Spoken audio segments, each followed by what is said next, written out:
একটা জাতিসত্তার সাথে আরেকটা জাতিসত্তার মধ্যে যে বিস্তর একটা পার্থক্য, ভাষাগত, বৈচিত্র্যগত, বর্ণগত সব দিক থেকে একটি বিশাল পার্থক্য আমরা দেখতে পাই।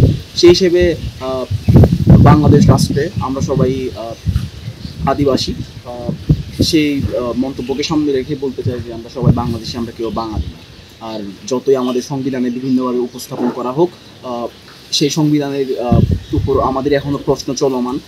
সেই 1973 সালের বা 72 সালের দিকে যে গণপরিষদ অধিবেশনে যে আমাদের নেতা মানবেন্দ্র দেব নারায়ণ লারমার যে সংসদে যে কৃষকের অধিকার বা খেটে খাওয়া মানুষের অধিকার, একজন আদিবাসীর অধিকার, একজন রিক্সা চালকের অধিকার, সব কিছু নিয়ে বলা হয়েছে। আমরা তেমনই সংবিধান চাই। এই সংবিধানে কেউ সংখ্যালঘু হবে না, কেউ ক্ষুদ্র নৃগোষ্ঠী হবে না, কেউ নিপীড়িত হবে না, কেউ শাসিত হবে না, কেউ শোষিত হবে না। পার্বত্য চট্টগ্রামে যে ভূমি সমস্যা, সে ভূমি অধিকার ফিরিয়ে দিতে হবে।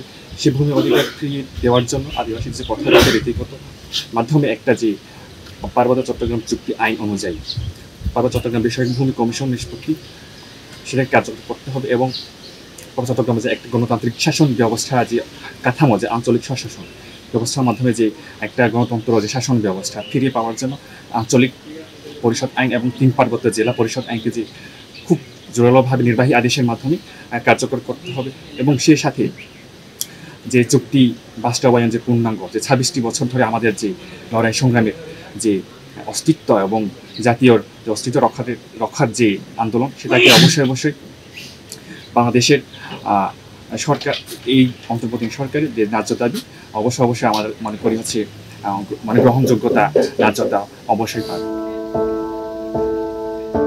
জাতিগত স্বীকৃতির এই খোঁড়া নতুন কিছু নয়, দশকের পর দশক ধরে চলমান। বৈষম্য বিরোধী ছাত্র আন্দোলনের পর সেই দাবি নতুন করে সামনে আসছে। তারই প্রতিফলন কুমিল্লা বিশ্ববিদ্যালয়ের শহীদ ধীরেন্দ্রনাথ দত্ত হলের এই দেয়াল।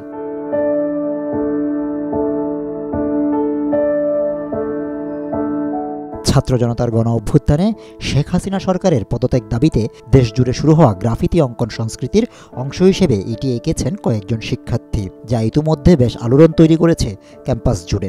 আমাদের দেশে শুধুমাত্র বাঙালি ছাড়াও অনেকগুলো নৃগোষ্ঠী রয়েছে এবং তারা মুক্তিযুদ্ধ থেকে শুরু করে বর্তমান যে স্বৈরাচার বিরোধী আন্দোলন হয়েছে সেখানেও তারা অগ্রণী ভূমিকা পালন করেছে। কিন্তু আমরা যদি বর্তমান সময়েও দেখি, কিংবা তারা এখনো পাহাড়ে নির্যাতিত হিসাবে আছেন, নিপীড়িত হিসাবে আছেন। আমরা চাই যে বাঙালি সহ যারা আছে, বাংলাদেশে বসবাস করছে, সকল ধরনের নৃগোষ্ঠীর উপর যে বৈষম্য বিরোধী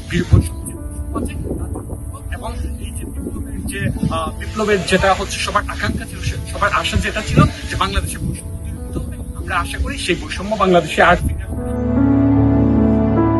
শুধু একটি দেয়াল নয়, এমন নানা গ্রাফিতি আঁকা হয়েছে কুমিল্লা বিশ্ববিদ্যালয়ের বিভিন্ন হল, একাডেমিক ভবনের দেয়ালে। তুলে ধরা হয়েছে একাধিক দাবি। দেয়াল লিখনের মাধ্যমে গুম, খুন সহ সব অনৈতিক কর্মকাণ্ডের প্রতিবাদও করেছেন শিক্ষার্থীরা।